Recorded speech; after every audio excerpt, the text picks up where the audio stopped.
স্থানীয় সরকার প্রতিমন্ত্রী শাহ আলম সাবেক অন্তর্বর্তী সরকারের উপদেষ্টা আসিফ মাহমুদ সজীব ভুঁইয়ার বিরুদ্ধে কিছু অভিযোগ এনেছেন। তো এই মন্ত্রণালয়ে কিছু কাজ হয়েছিল যেগুলি সাংঘাতিক অনিয়ম হয়েছে, যেমন কিছু কিছু ফাইলের সচিবের সিগনেচার ছাড়াই আম, আসিফ মাহমুদ সজীব ভুঁইয়া কিছু ফাইল পাশ করেছে এবং দুবাইয়ের কিছু কন্ট্রাক্টরকে দিয়ে কাজ করিয়েছে। কাজ তো হয়নি, টাকা পয়সা টেন্ডার করে তুলে নিয়ে গেছে।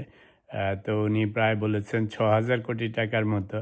এটা শুনে আবার সজীব ভুঁইয়া চ্যালেঞ্জ ছুড়ে দিয়ে বলেছিলেন যে রোববারের মধ্যে আমাকে ফাইল খুলে দেখান কোথায় সেই অনিয়ম হয়েছে। তো তারপরে এখন আর কোনো কথাবার্তা নাই। তো আসেন একটু শুনি উনি কি বলেছেন, তারপরে এটা নিয়ে আবার ২-৪টা কথা বলবো। সচিবের স্বাক্ষর ছাড়াই উনি জোর করে ফাইল নিয়েছে, নিজে স্বাক্ষর করে কোনো কাজ না করে টেন্ডারের ফর্মালিটিস মেনটেন করে প্রায় ৬,০০০ কোটি টাকা উত্তোলন করা হয়েছে। এর সঙ্গে সরকারের বড় বড় কর্মকর্তারা, মন্ত্রী, মিনিস্টার, অ্যাডভাইজার, প্রেসিডেন্ট, একটা নূতন ট্রেন্ড শুরু হয়েছে রিসেন্টলি। সেটা হচ্ছে, আমরা যেমন শুনেছি প্রেসিডেন্ট এসে বলেছিলেন যে আমাকে অন্তর্বর্তীকালীন সরকারের সময় বঙ্গভবনে অনেকটা বন্দি করে রাখা হয়েছিল।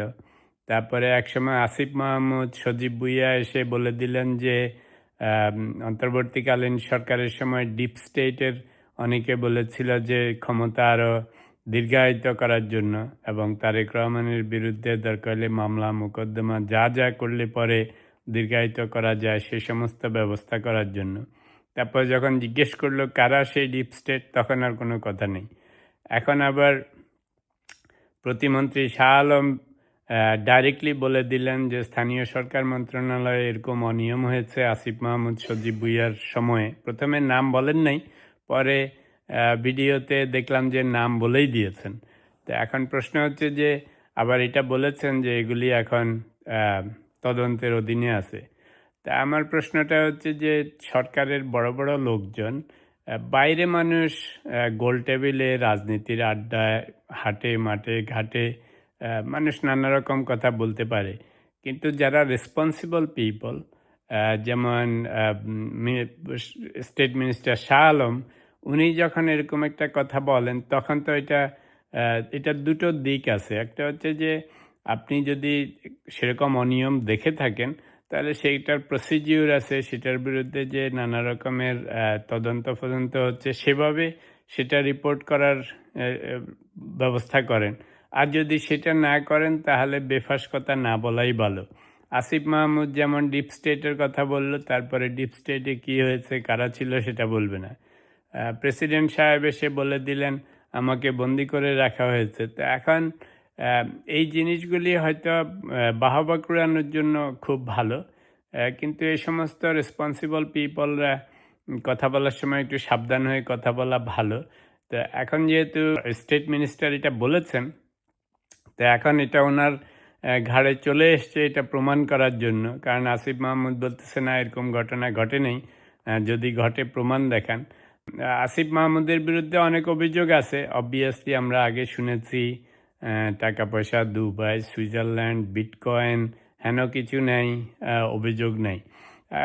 অন্তর্বর্তীকালীন সরকারের অন্যান্য উপদেষ্টাদের বিরুদ্ধেও নানা রকম অভিযোগ আছে। সেগুলি নির্দিষ্টভাবে তদন্ত করে যদি করতে হয়, সেটার একটা রিপোর্ট প্রকাশ করলে আমরা সত্যি সত্যি জিনিস দেখতে পাবো। আজ এখন যেমন আসিফ মাহমুদ বলেছে যে তাহলে প্রমাণ দেখান, তা আমি এখন স্টেট মিনিস্টারকে বলবো যদি এতটাই সাহস করে দুর্নীতির কথা তুলে এনেছেন এবং প্রকাশ্যে বলতেছেন যেগুলি হয়েছে আপনি দেখেছেন, তাহলে প্রমাণ দেখান। কি স্ট্র্যাটেজিতে আগাবেন আগে সেটা ঠিক করেন, তারপরে পাবলিকলি সেই ইনফরমেশান দেন। আর যদি আপনি মনে করেন যে না আপনি এটা ডিসক্লোজ করতে পারবেন না, আপনার আয়ত্তের মধ্যে নাই, কোনো জিনিস তদন্তাধীন আছে, তাহলে এই সমস্ত কথা বলে মিডিয়াতে, সোসাইটিতে, জনগণের মধ্যে বিভ্রান্তি ছড়ানো ঠিক না। কারণ এতে শুধু আপনার জন্য না, সরকারেরও ভাবমূর্তি নষ্ট হয়। কারণ মনে হবে যেন সরকার সস্তা রাজনৈতিক বাহাবা কুড়ানোর জন্য এই সমস্ত করতেছে। তো এটা এমন হইতে পারে যে প্রতিমন্ত্রী নিজে নিজে অতি উৎসাহী হয়ে কথা বলে ফেলতেছেন। এই সমস্ত কথা বলার আগে সরকারিভাবে নিজেদের মধ্যে আলাপ আলোচনা করে নেওয়াটাই ভালো হবে। আর যদি জেনারেলি বলেন সেটা এক কথা যে নানা রকম দুর্নীতি হয়েছে সেগুলি আমরা দেখতেছি, অনিয়ম হয়েছে সেটা এক কথা। কিন্তু আপনি যদি একজনের নাম নিয়ে বলেন, then it becomes your responsibility to prove it. আর যদি সেটা প্রুভ করার মতো সাহস না থাকে তাহলে আগ বাড়িয়ে এসব কথা বলে সরকারের ভাবমূর্তি নষ্ট করার কোনো মানে হয় না।